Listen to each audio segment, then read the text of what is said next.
Hello guys, good evening. Welcome back to my YouTube channel, Boy Chinito TV. So for today's video guys, we're going to discuss the 4 procedure of skincare guys. So first guys, first procedures, dapat magamit kayo ng micellar water to remove makeup and mga dust o mga alikabok sa skin natin.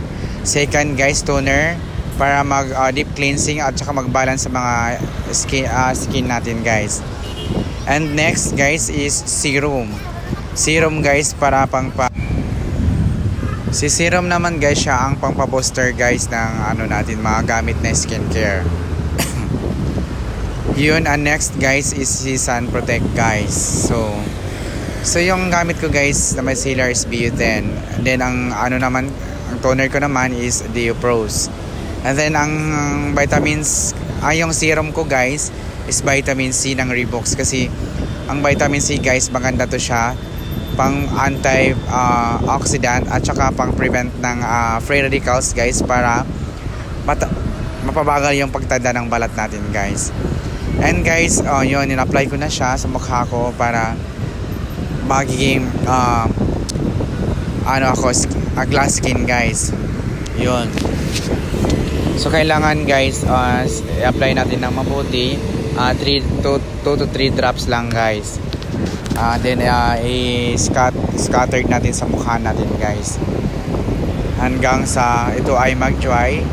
So after mag-dry guys, so next na natin din guys si cream guys o moisturizer para hindi mag-dry yung skin natin guys. Yun.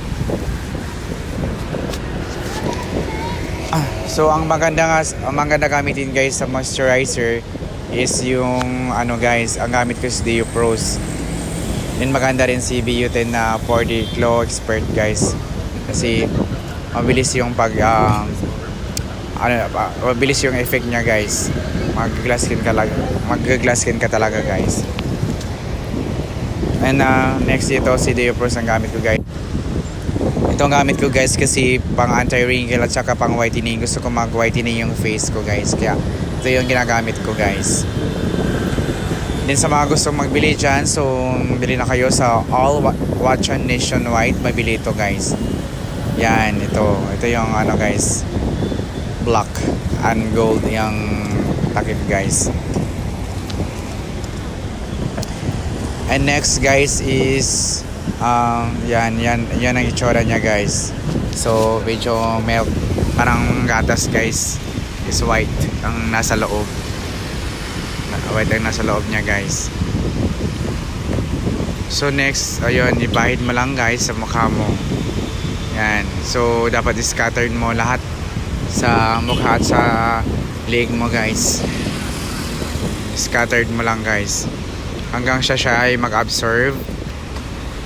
And yun, after ma-absorb, so hayaan mo na siya guys para mag-lock in sa mga gamit mga serum at iba pang skincare.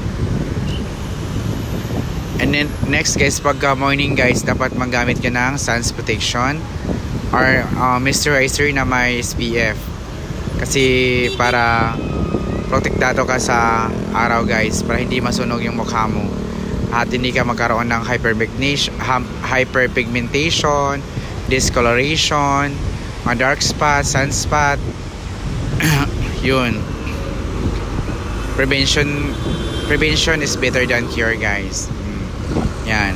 So dapat magbili na kayo guys ng skincare kung gusto kayong gumanda, gumapos. So you can buy at All Nationwide guys sa Watson sa buong Pilipinas.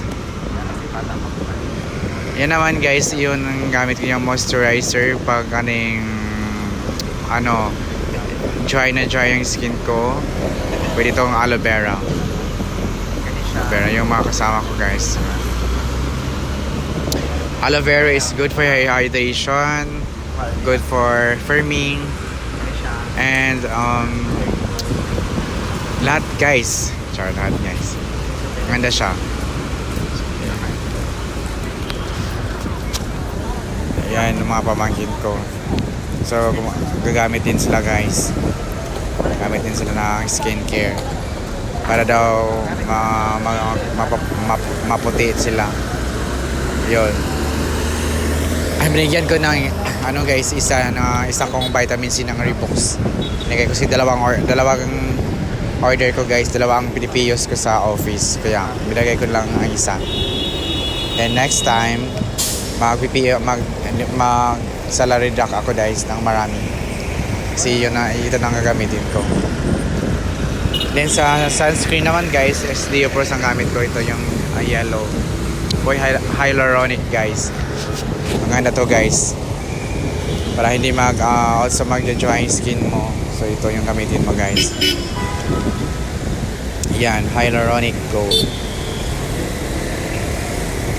And guys, sa mga hindi pa nakasubscribe, please subscribe my channel para updated ka sa video ko guys. And thank you guys for watching my video. God bless. Maraming salamat po sa lahat. Thank you.